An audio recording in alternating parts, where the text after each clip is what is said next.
It's a life and death duel under the fierce Kalahari sun. The competitors, Africa's swift and graceful antelope, the springbok, and the fastest predator on land, the cheetah.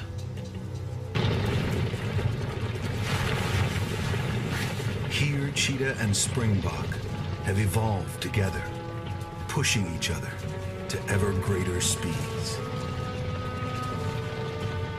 It's an eternal contest that leaves only the quick and the dead. To compete at this level takes careful nurturing and supportive family. There are the rigors of competition, cunning deceptions, and dangerous trials.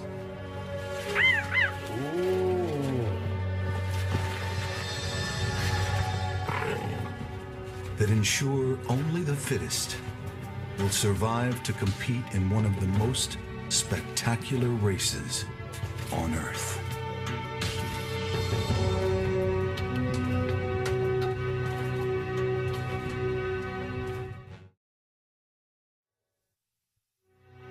The Kalahari of southern Africa is part of the greatest expanse of sand on the surface of the planet. Here in the Kagalagadi Transfrontier Park, arid dunelands stretch for hundreds of miles. It is an unforgiving place that tests its hardy inhabitants every day. A steenbok, just half the size of a springbok, makes its way through the dunes, closely watched. The cheetah seems to be weighing her odds. She has 3 large and hungry cubs. Cheetahs are said to run faster than any mammal on Earth. But the steenbok too is swift and agile. The outcome is never sure. The steenbok's large sensitive ears are well tuned to predators. Yet the cheetah will attempt to stalk to within a few yards of her quarry and take him by surprise with her final sprint. This little buck knows every twist and turn in these bushes. He has hair trigger responses and runs like the wind. To get a clear path to her prey, the cheetah detours around the scrub.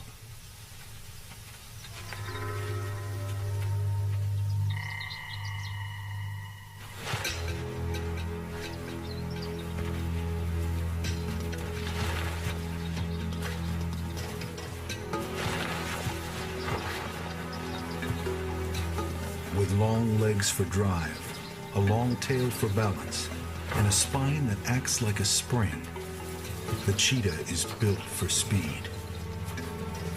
But the steenbok too is fast and fueled by desperation.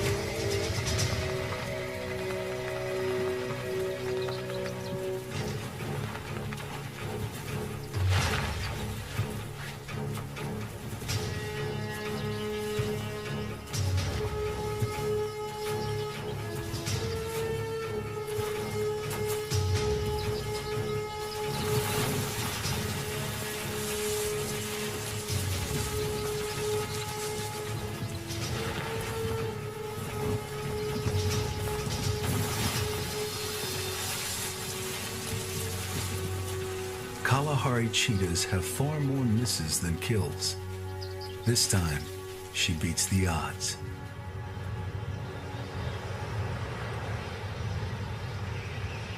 The Kalahari is harsh and nearly waterless. The animals that live here must endure extremes of heat and cold, and dust storms that can block out the sun. This thirstland often pushes the cheetahs to the limits of what they can tolerate. Like their prey, the springbok, they rarely need to drink. But springbok have the edge. They're far better adapted to the fierce Kalahari heat. The dry courses of ancient rivers thread through the sand dunes. These riverbeds, with their nutritious minerals and salt-tolerant plants, are the preferred habitat of the springbok. Springbok are born to run. The main prey of most cheetahs in the Kalahari, they manage to outlast, if not outpace, the short, swift sprint of the cheetah. This looks like fun and games. It's called pronking, and why they do it, nobody knows.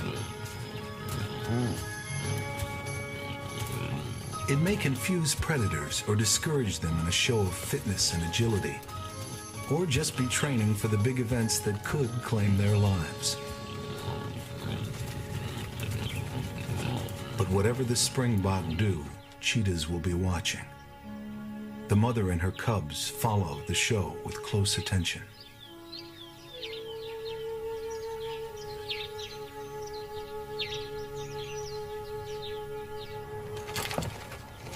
Young springbok rams lock horns and spar among themselves in preparation for the day when they will challenge older males for their territory. Sometimes these sessions seem as fierce as the real thing.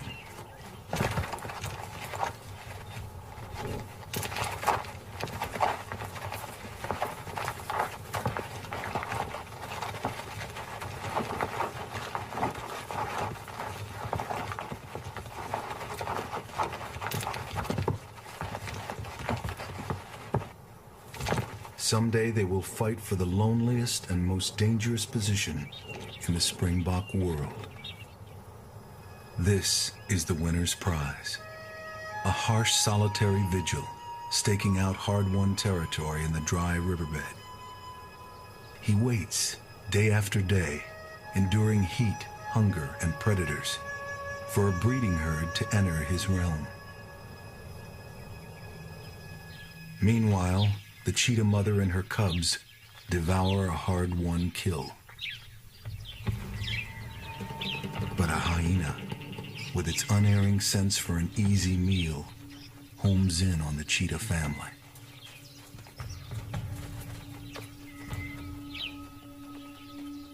For the timid cheetahs, it's no contest.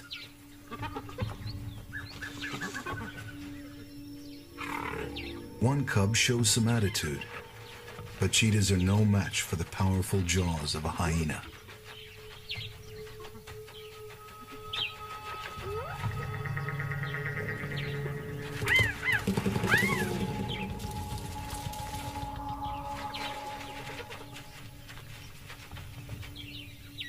There are no easy meals for this mother. Unlike hyenas, cheetahs must kill almost everything they eat.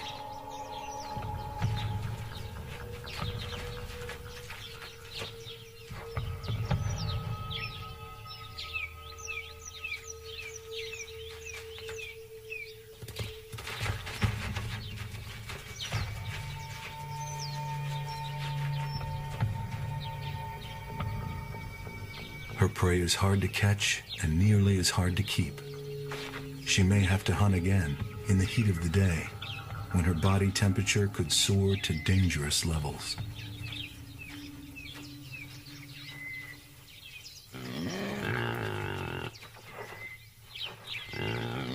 The big moment has arrived for the territorial springbok ram.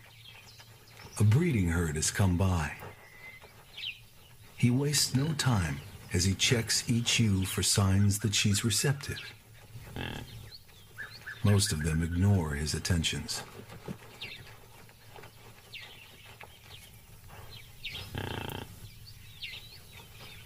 Then, one of the ewes obliges with a few drops of urine for him to test. And its chemical message tells him she's ready. He follows her closely, waiting for the right moment.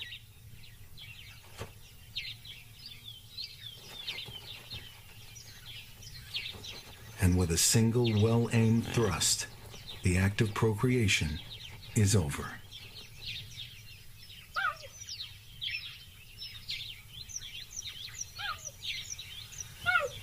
Morning finds the cheetah mother calling her cubs.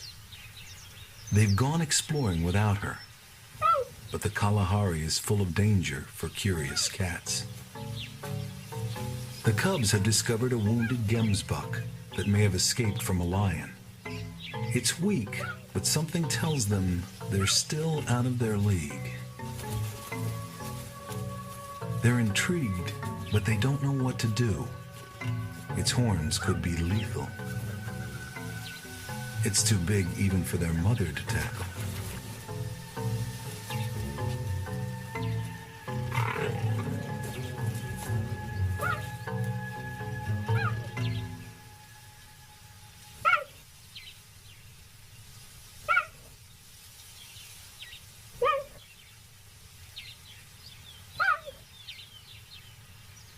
Eventually, their curiosity satisfied, they heed their mother and leave the gemsbuck to its fate.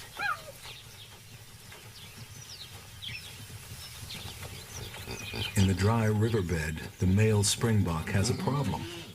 The breeding herd is grazing its way out of his territory. He wants them to hang around. The longer they stay, the more ewes he can impregnate. So he tries to herd them back. But he's powerless to hold them against their will.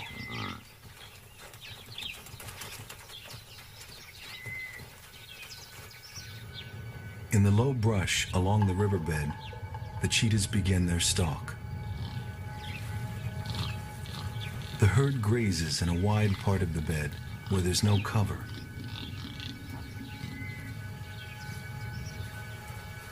The mother leads. In this situation, her cubs are worse than useless and often give the stalk away. Soon she'll leave them behind to watch how she does it.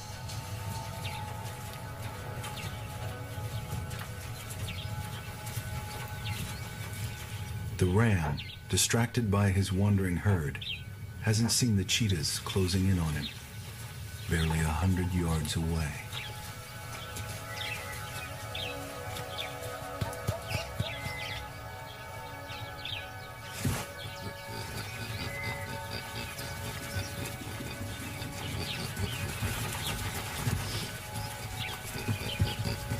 As the ram tends his errant ewes, the cheetah mother inches closer. The cubs would like to join in, but they're learning to sit tight.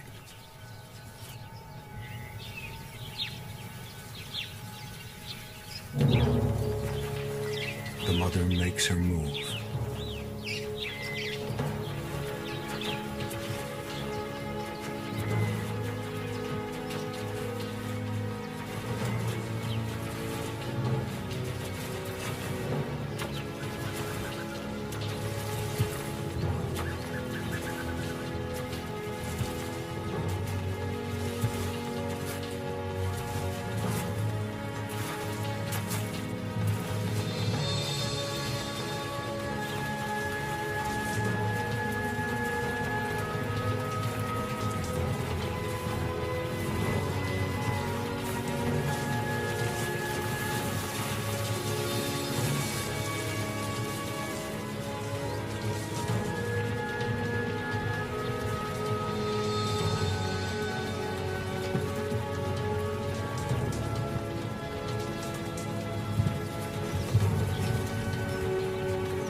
Most hunts end this way. The springbok will escape from her in more than half her chases. When the cubs catch up with their exhausted mother, there's no meal waiting for them. If they're disappointed, it doesn't show. Evening brings relief from the day's heat, and the ground squirrels forage until it's time to go into their burrows for the night. The cheetahs, too, will settle down to sleep somewhere in the dunes, while the squirrels continue their endless antics and squabblings over choice pickings below.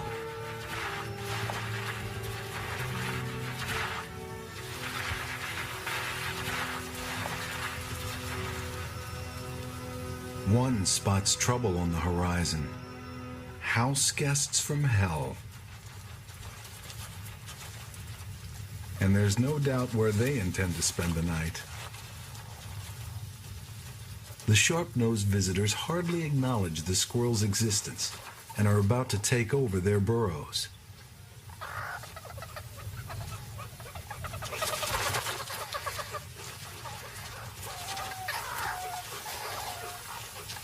The meerkats also do some end-of-the-day foraging, scratching through the sand for insects, scorpions, and other little goodies.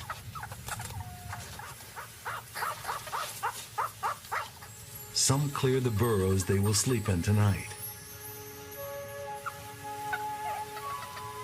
But before bedding down, they groom one another so thoroughly that they'll all sleep tonight with fewer fleas.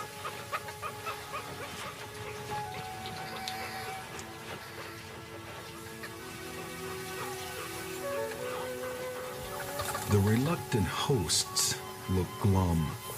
It's past their bedtime, yet they must wait for the meerkats to decide which burrows they will use. And here's one squirrel who won't be sleeping in his favorite burrow tonight.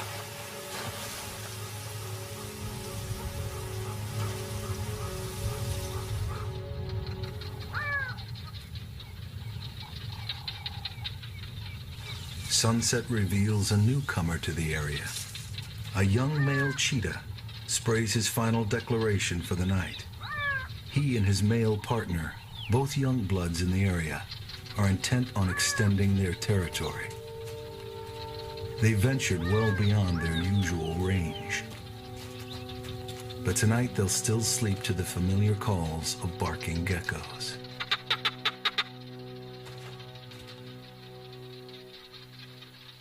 The geckos call to declare their territories and to attract the silent females.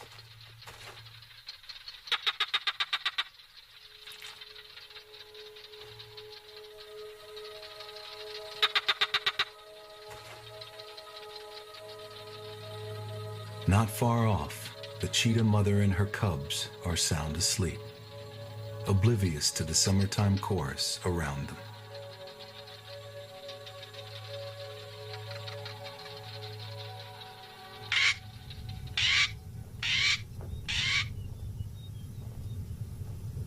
A male black coron breaks the early morning calm as he displays above his territory in the dunes.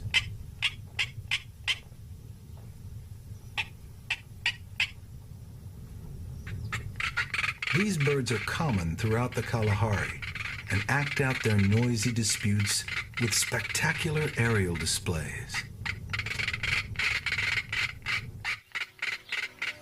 Young males like these often team up together, whereas female cheetahs live solitary lives unless they have cubs. These two are probably brothers and partners for life. They hunt, go courting, and today they're exploring together.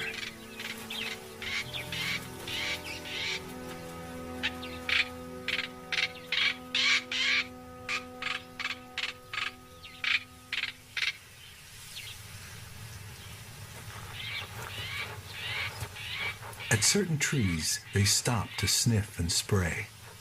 These trees are bulletin boards where cheetahs declare ownership of the area to other territorial males and advertise their presence to passing females. From the odors left by other cheetahs, they'll know who else is in the neighborhood.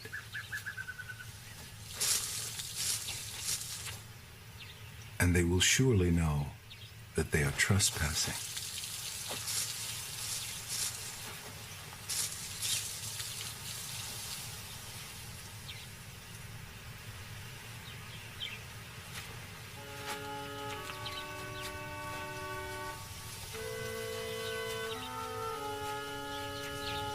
In fact, they have already been seen by two older males who are long established in the area.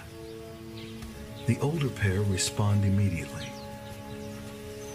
Like the springbok, cheetahs claim mating rights within their territories. They'll defend these furiously. The intruders continue to explore and trespass, unaware of what they're walking into.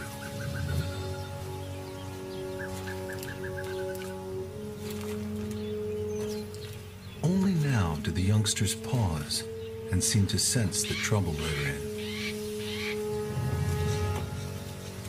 The older males advance toward them with ominous intensity.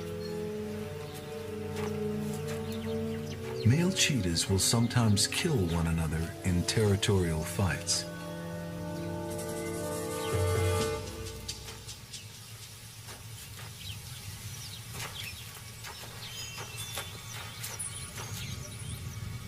The younger males seem uncertain, but refuse to give ground.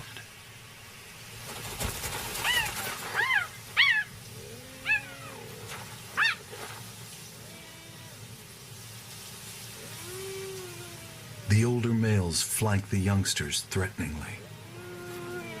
Each side waits for the other to make the first move.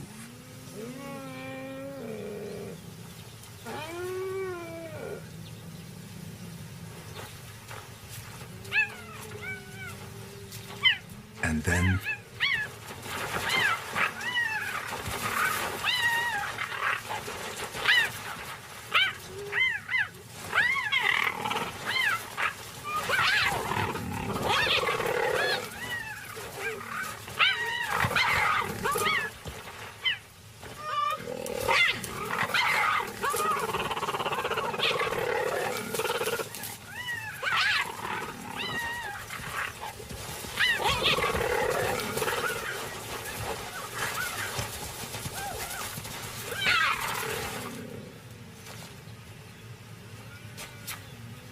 it's a standoff. But now the roles have been reversed. This time the youngsters are on the outside. Still, neither side will risk injury in an evenly matched contest.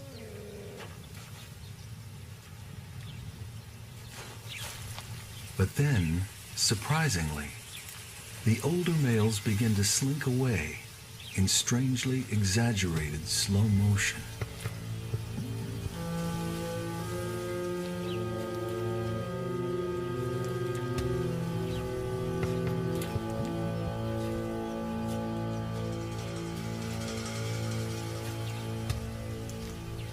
The young males have carried the day, but this one keeps a constant watch on the retreat, unwilling to take his eyes off his adversaries while he backs toward a shady tree.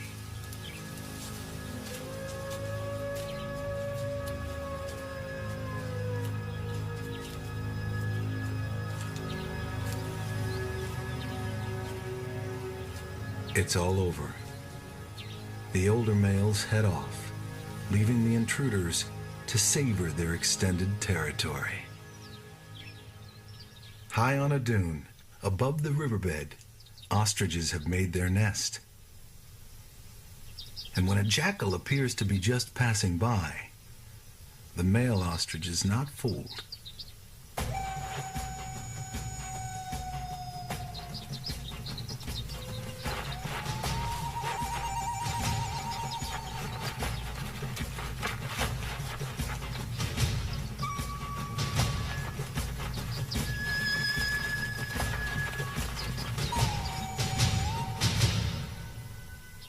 The jackal has a den nearby, with her own young to care for. 3 pups are waiting to be fed.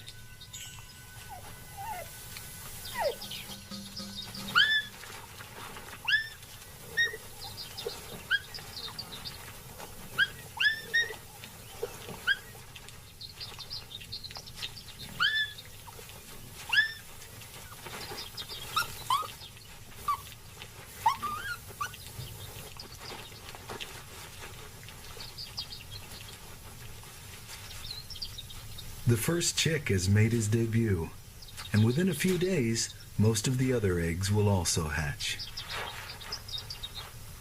Shielding the eggs from the fierce Kalahari sun is crucial.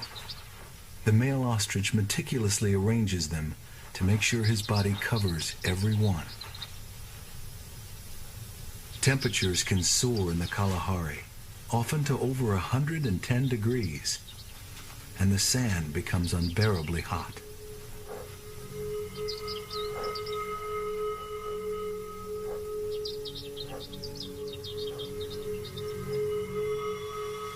Springbok find shade where they can.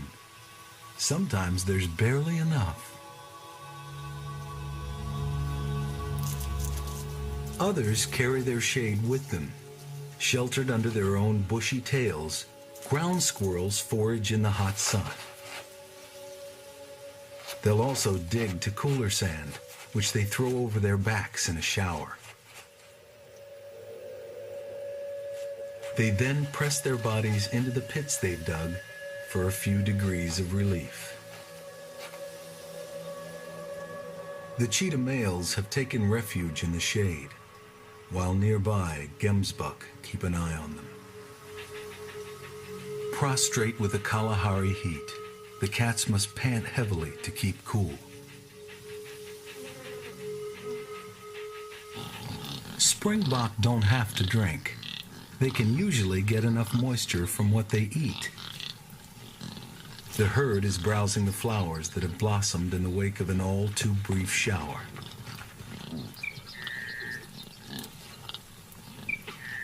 The delicate blossoms must be a welcome change from their usual diet of grasses and leaves. Another source of moisture on the dry dunes is the sama melon. These ensure the survival of many animals here. Gemsbuck in particular get much of their water from the juicy contents of these melons. Even cheetahs are known to eat them, but the majority of their moisture comes from the flesh of their prey.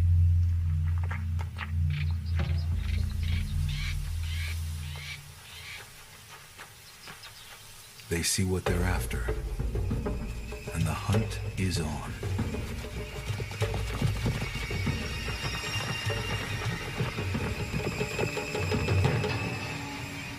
They've caught a calf. Its mother is drawn to its cries and struggles. She won't be intimidated, and she's not scared off when one of the cheetahs tries to deflect her. She's desperate to free her youngster from the cheetah's strangling bite. But where in all this is his head?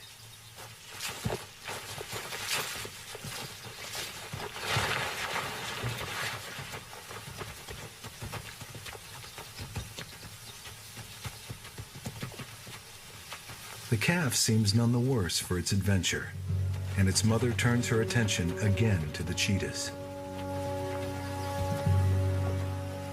The calf had a lucky escape, but the cheetahs had been fortunate as well. Gemsbuck horns are deadly weapons. The cow could so easily have killed him.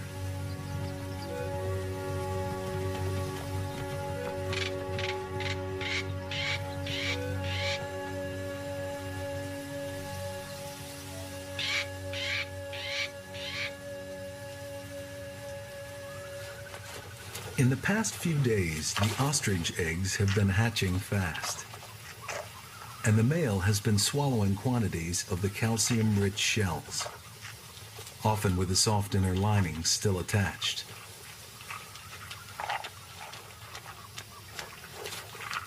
Within a day of hatching, the chicks are steady enough on their stout legs to move about. Many of them are now ready to follow their parents into the dunes. But there are still a few eggs to hatch. Only one will succeed.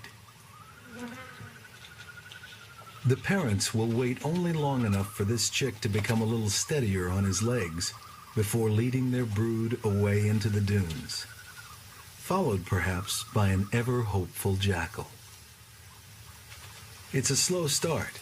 Some of the chicks are barely mobile, and a strong wind doesn't help. Soon, nothing will remain of the nest site. Hyenas will claim the unhatched eggs, and even now, a dung beetle rolls away a ball of ostrich dung in which to lay its egg. The springbok are lambing. Ewes are able to time their reproduction to take advantage of favorable conditions.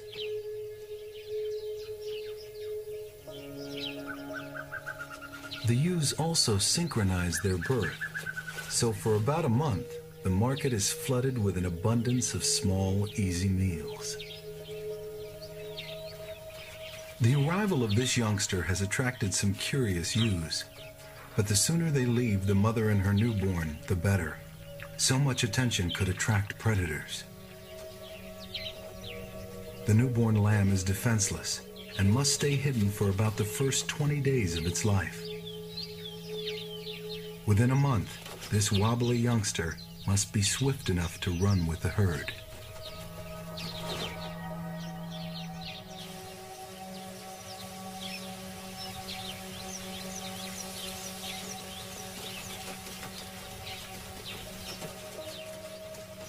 Once the lambs join the herd in the open, they're instant targets.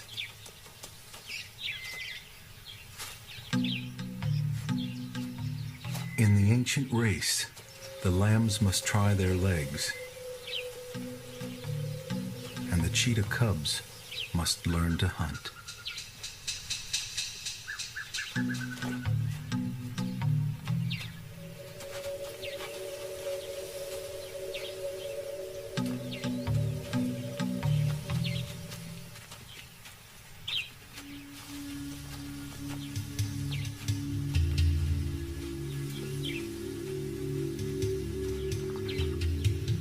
The ewe is watchful, but the mother cheetah leads her cubs in close without being discovered.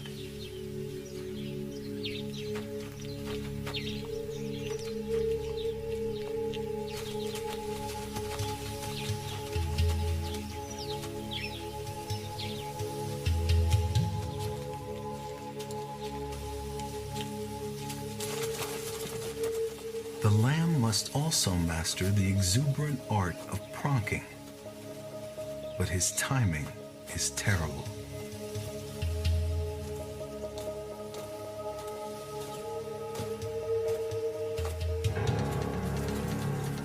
The mother holds back as her eager cubs give chase. This is their training, but they still have a lot to learn.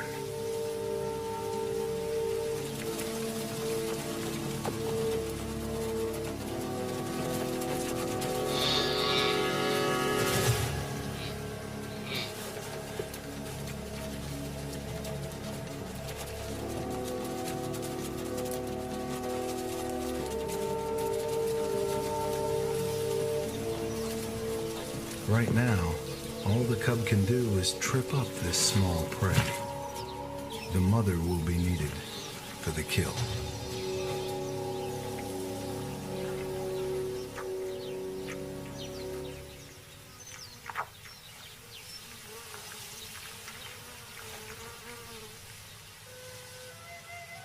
For several days after her lamb has been taken, the ewe returns to search for it.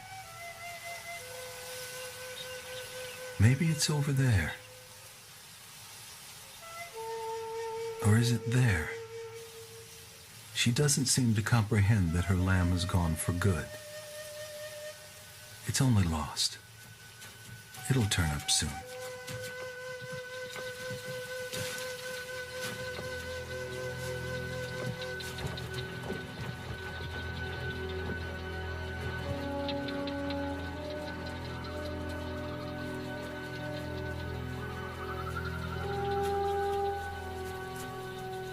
Rain in the Kalahari is always patchy and unpredictable. It's been nearly a year since more than a few drops fell in these parts. But now a tremendous storm is brewing.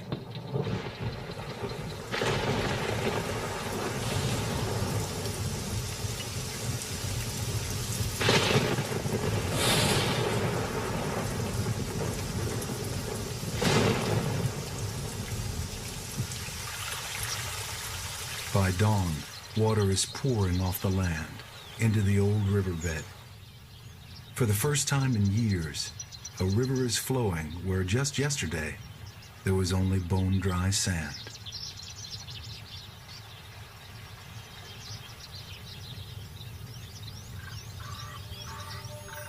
Within a day or two, the river has just about drained away.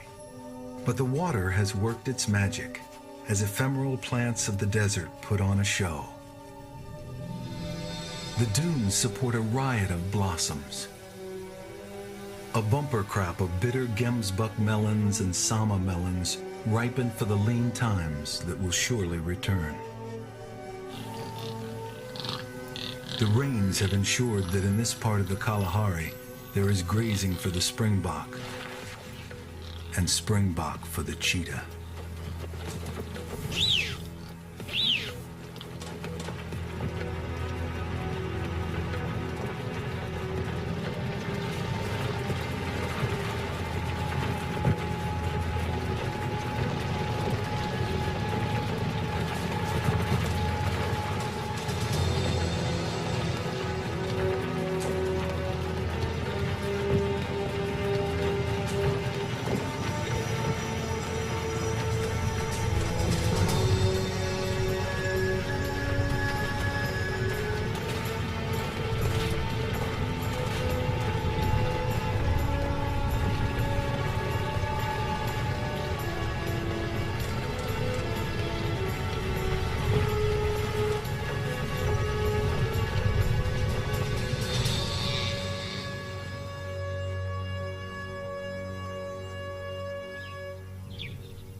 Sun and dry air take their toll, but hardy desert grasses now cover much of the dunes.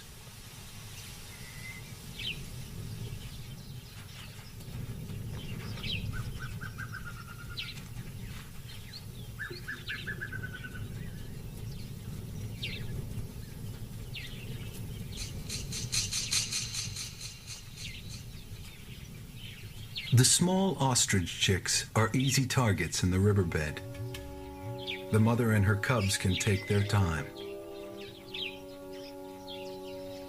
There'll be no need for a stalk. They can simply trot down to get one. The male ostrich immediately goes into action by enticing a cub to chase him.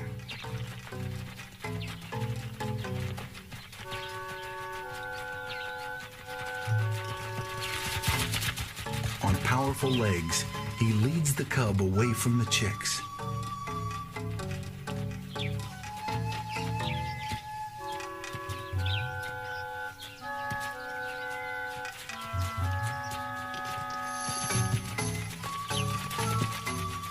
Whenever the cub tries to return to his family, the ostrich tempts him into another irresistible chase. The strategy works well, and while the ostrich is distracting the cub, he's buying time for his chicks. The female, too, has an act. She pretends to be lame and flounders away from her chicks. She makes herself look like an easy catch. The other cubs and the mother have each caught a chick and can ignore the convincing performance of the female ostrich.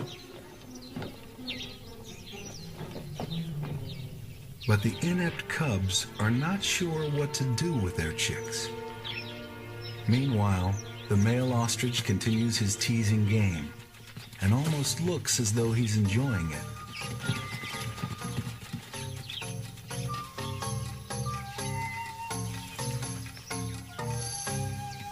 The cub has missed out on a meal. He'll never find a chick for himself now. He wants to leave, but the ostrich continues to bait him. Come on, just one more time.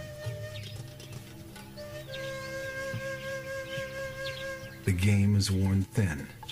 The cub has had enough. But there's a friendly welcome back, and perhaps a lesson has been learned.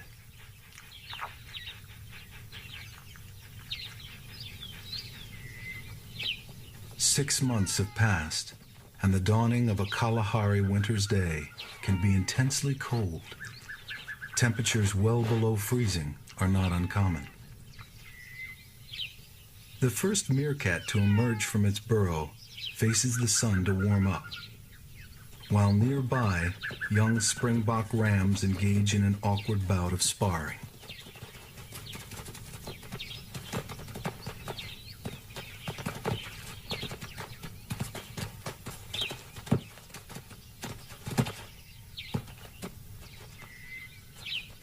Meerkats are early risers.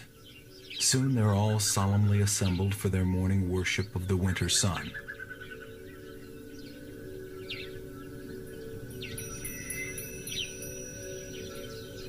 But some young ones can't rise to the occasion.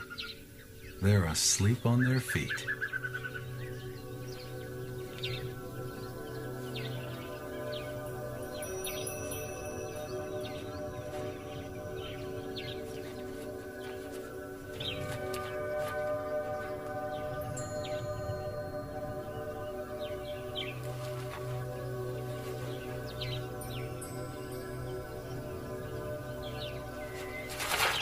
The youngsters with their smaller bodies warm up first, and the ranks fall out in disarray.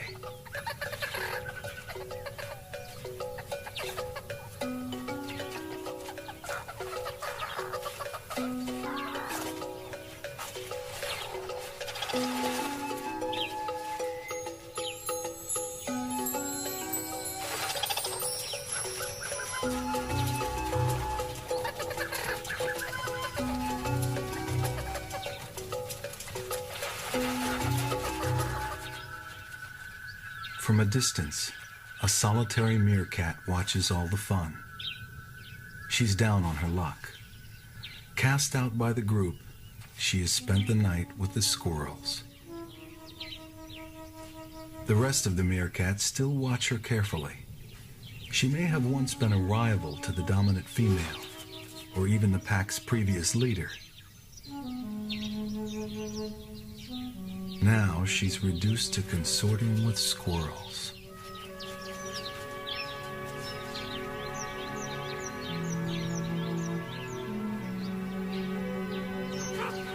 When her pack leaves, they leave without her. She watches them go. She'll follow them at a distance as they forage through the day. But first, the outcast checks the burrows where the pack spent the night. There's no future for a single meerkat. She'll trail the pack until the grudge is forgotten. The cheetah cubs are about 18 months old now, as big as their mother and old enough to leave her to seek their own fortunes. Once they go, she may never see them again.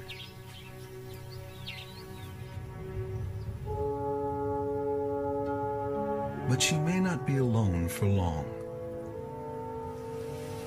Not far off, the two young males rest in the dunes, keeping a close watch on wildebeest in the riverbed below. They've spotted the calves in the herd. They won't run at prey down a steep dune. Instead, they'll take a roundabout route to get on the same level as the wildebeest.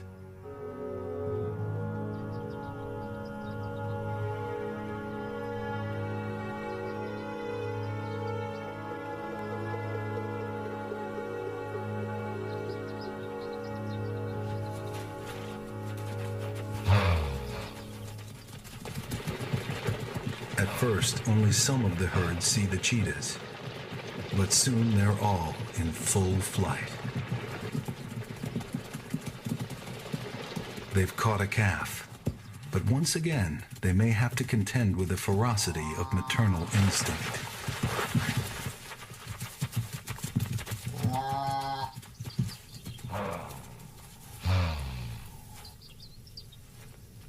The cheetahs weather one charge, but the calf still struggles, and the mother won't give up.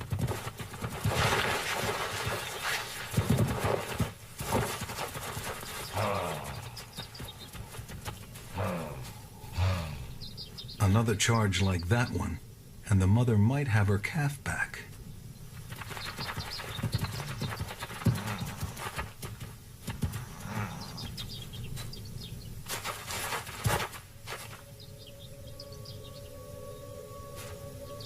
But she has given up, and the calf is doomed.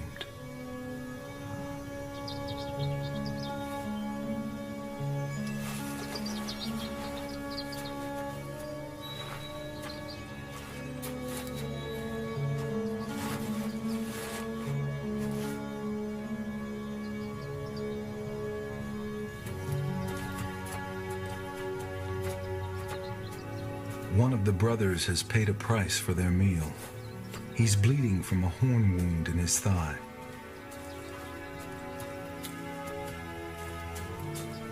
But he's been lucky, and he's recovering quickly enough to claim his share.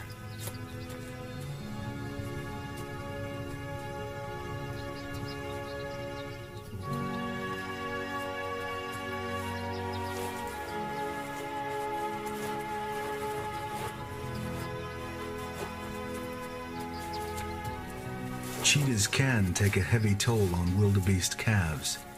Some herds in the Kalahari lose nearly all their calves to cheetahs.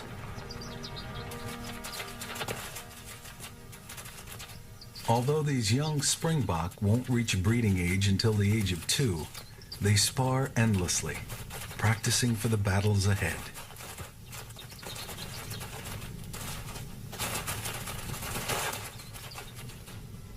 The cheetah mother shows no interest in hunting. But if she were interested, these precocious youngsters would be as hard to catch as an adult. The female has other things in mind. Her cubs have gone, and she's once again a single female, alone and available.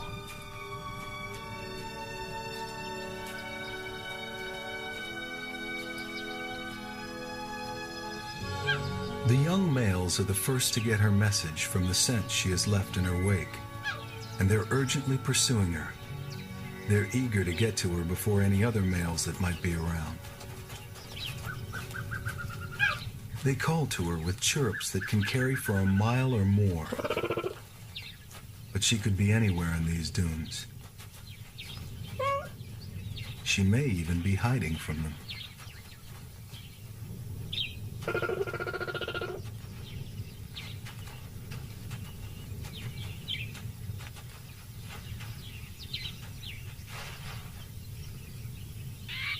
At times like this, they're not interested in hunting. There's just one thing on their minds. One male doggedly continues to search. The other, in a move he may come to regret, settles in to rest for a while.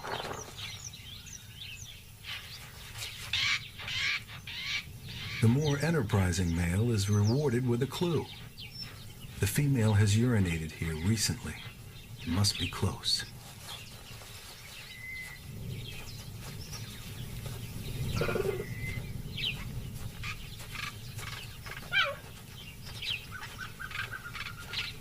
Suddenly she's there, crouched and ready, as though expecting him.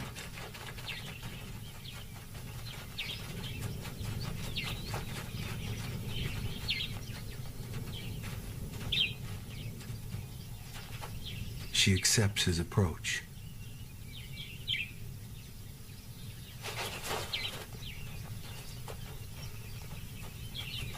He grasps her neck in typical cat mating fashion. It seems to make her passive as a kitten carried by its mother.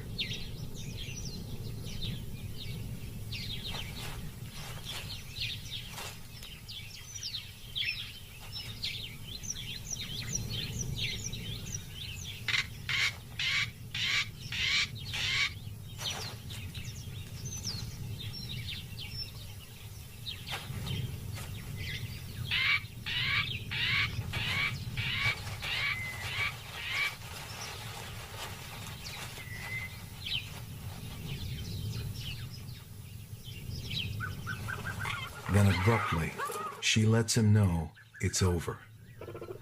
At this moment, the other brother arrives, heightening the tension.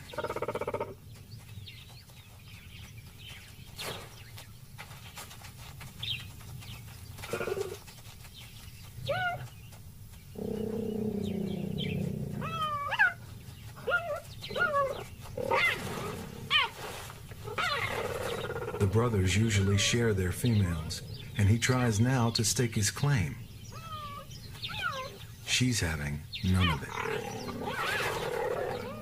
They've been noisy, and they constantly look about for any danger. When the female tries to move away, the brothers follow. They'll stay close to her through the night until she's ready to mate again. Then she and the males will go their separate ways.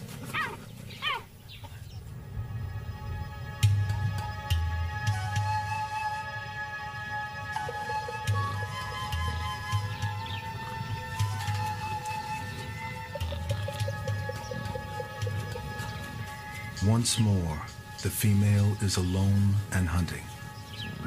And if her mating was successful, she's already carrying the next generation of hunters along with her.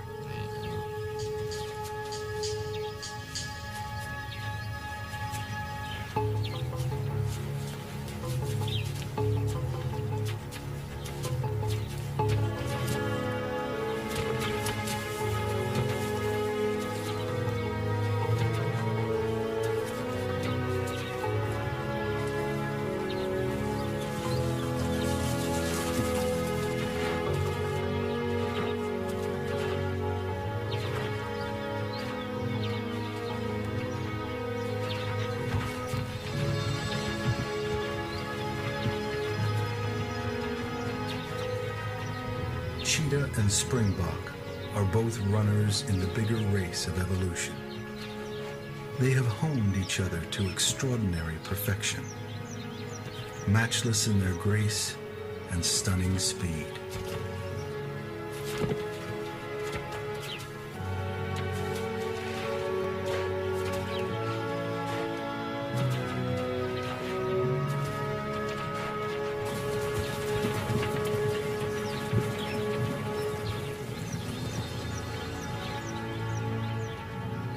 For thousands of years, the cheetah has sought the springbok in the dusty riverbeds of the Kalahari.